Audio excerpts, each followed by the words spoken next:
anak-anak, apa kabar semuanya? Bagaimana keadaan hari ini? Semoga sehat selalu ya. Hari ini kita akan belajar tema 1, organ gerak hewan dan manusia, subtema 3, lingkungan dan manfaatnya, pembelajaran 4. Sebelum pembelajaran dimulai, alangkah baiknya kita berdoa terlebih dahulu ya.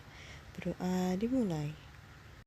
Ini kompetensi dasarnya yaitu ada pelajaran bahasa Indonesia, IPS, dan PPKN.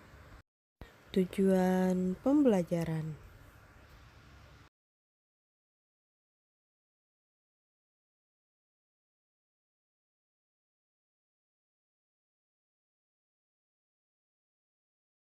Tahukah kamu apa nama kapal seperti pada gambar di samping? Ya, kapal ini adalah kapal pinisi. Kapal pinisi adalah sebuah kapal layar kebanggaan masyarakat Sulawesi Selatan. Kapal pinisi adalah kapal istimewa.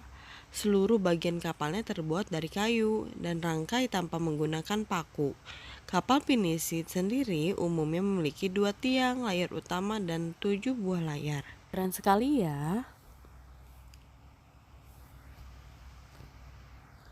Jika nenek moyang kita saja mampu berjaya dengan konsep negara maritimnya, maka sudah seharusnya kita sebagai generasi penerus juga bisa berjaya.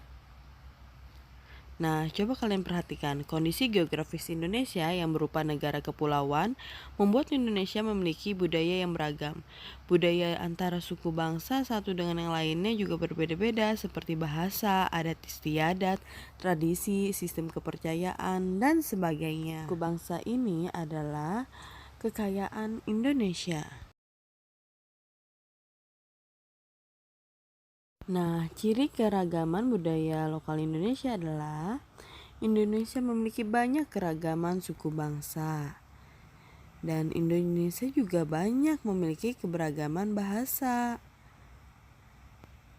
Selain itu, Indonesia juga banyak keberagaman religi atau agama.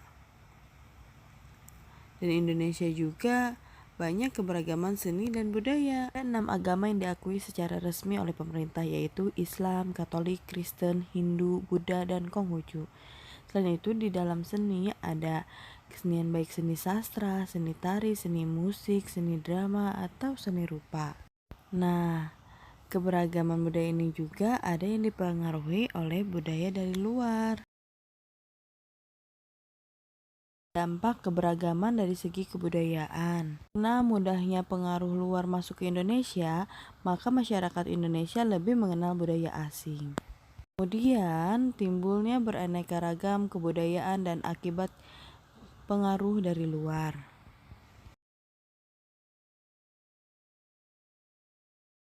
Kemudian dikenalnya kebudayaan Indonesia akibat ramainya perdagangan dari pariwisata yang ada di Indonesia.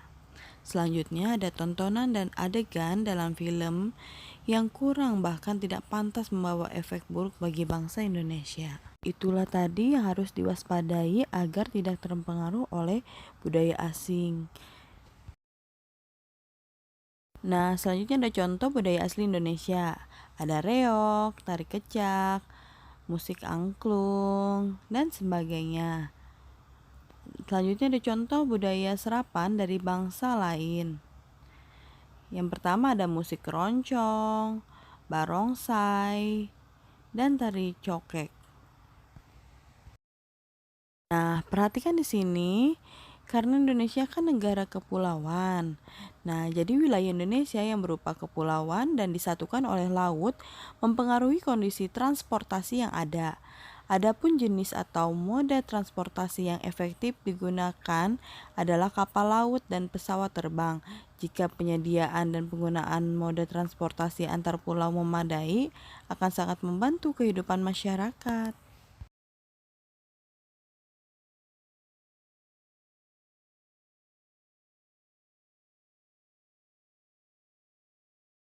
Nah, berikut adalah peta jalur transportasi udara di Indonesia. Ini adalah petanya ya anak-anak.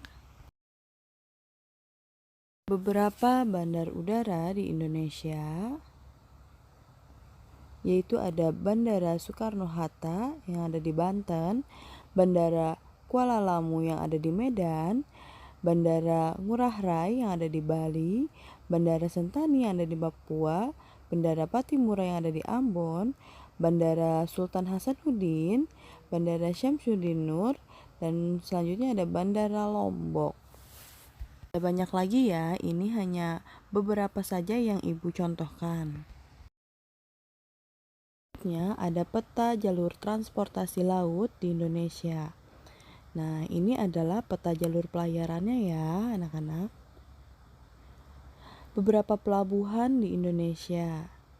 Ada pelabuhan Bakauheni yang ada di Lampung, pelabuhan Tanjung Priuk yang ada di DKI Jakarta, pelabuhan Gilimanuk yang ada di Bali, pelabuhan Lembar yang ada di NTB, pelabuhan Buton yang di Sulawesi Tenggara, pelabuhan Ambon, pelabuhan Jayapura, pelabuhan Dwi Kora.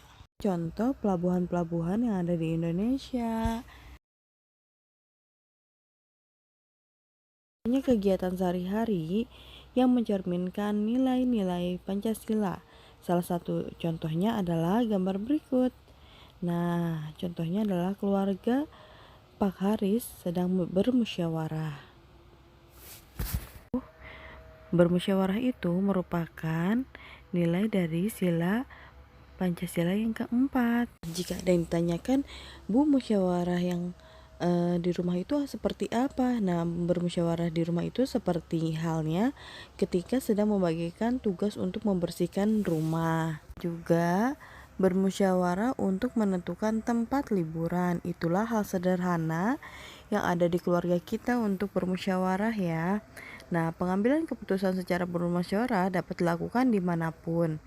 Contohnya di rumah, ya, di sekolah, dan di masyarakat tentunya. Kegiatan di masyarakat yaitu ada pemilihan ketua RT, bermusyawarah dengan warga, selanjutnya ada pemilihan pemilu ya. Itulah tadi pengambilan keputusan secara bermusyawarah yang harus kalian kerjakan ya anak-anak.